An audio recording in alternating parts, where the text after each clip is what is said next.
Welcome back to the David Pakman Show. All right, we're back on the show. Make sure to like our Facebook page, Lewis. I know you're on there regularly. Facebook.com/David Pakman Show. I like it. You know, we are getting more and more information that Americans are actually progressive. I understand that if you look at the legislation that's passed and who is in Congress and in the Senate, it might not seem that way.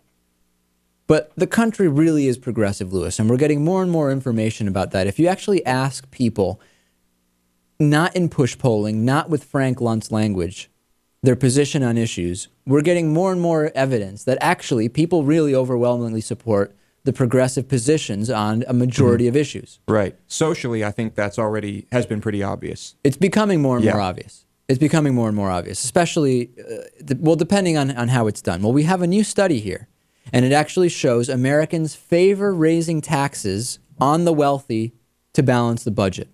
Okay? Now, you might say, wait a second.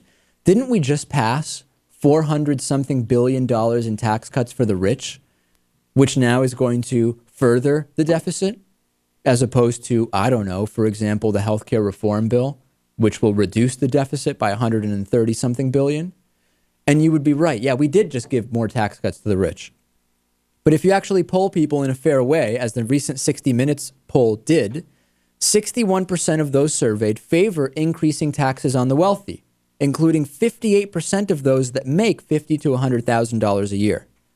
And if you look at people who make over $100,000 a year, about half of them still favor raising the top tax bracket if it would help mend the deficit. Meanwhile, 20% said that cutting defense spending should be the first step taken to balance the budget. Only 4% favor cutting Medicare, 3% favor cutting Social Security, right? So the priority is 20%. It's no big victory. Really, we should be cutting defense spending at least somewhat. I mean, come on, 5 or 10%. We're not talking about, it's not like we're winning any wars as it is anyway. Right. 5 or 10% isn't going to make us lose any more wars, that's for sure. And we can close down some bases and draw down troops in areas that, let's be honest, we don't need to be. I don't think we should be preparing for World War III. And 1 in 5 actually says that is where we should cut spending on defense. Obama suggested, well, we'll do the tax cut all around, we'll maintain the tax cuts, and then we'll be able to have a fair discussion about it in 2012. Completely bogus. You know it's just going to become a campaign issue again in 2012. Republicans won't be satisfied with the tax increase. We've talked about it. But the big interesting thing here is that when people say the country is center-right, they're completely flat-out wrong. The country is being run as if it were center-right or even right. But the people are not. And healthcare is yet another place where we see this, right? If you actually ask in a fair way, not do you support a government-run takeover of healthcare, right? That's Frank Lunt's push polling. It's worth nothing. It is literally worth nothing to figure out what people think. If you actually ask people, Lewis, do you believe that the government has a responsibility to make sure people have health care? Or however you want to word it. People actually overwhelmingly think that the government does have that responsibility. Are you surprised by these results? I mean, we've been talking about it for a while, that the country is actually far more progressive than exists in the national dialogue. No, I'm not surprised, but the question is, why is the country being run as if it were center-right? There's a number of answers. Number one, who is getting elected? Well, we have politicians who actually are very conservative getting elected. Why are they getting elected if the people actually aren't that conservative? Number one, the spin machine. The conservative spin machine is incredibly effective, as we've talked about. Right? It's pro-life to be against abortions. There's tax relief if you reduce taxes. I'm getting nauseous from how many times we've had to explain this, really. Right.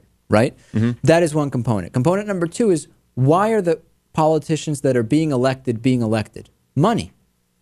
Well, once they're elected, it's corporate influence. And even to get elected, where is that money coming from? Right, campaign corporations that have an interest in the country being run in a right-wing way. So it doesn't take a brain surgeon to figure out why the country is being run in a more conservative way than the will of the people would indicate. And when people say, hey, it's the will of the people, whoever wins, it's just the will of the people.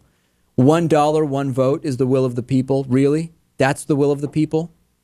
who can really argue in good conscience, Lewis, that the will of the people is influencing anything in American politics at this point? You got me. It's a hard argument to make. It really is. It's not hard if you just listen to 5 talking points during the 1 p.m. Fox News hour. No, there it would appear like a good argument.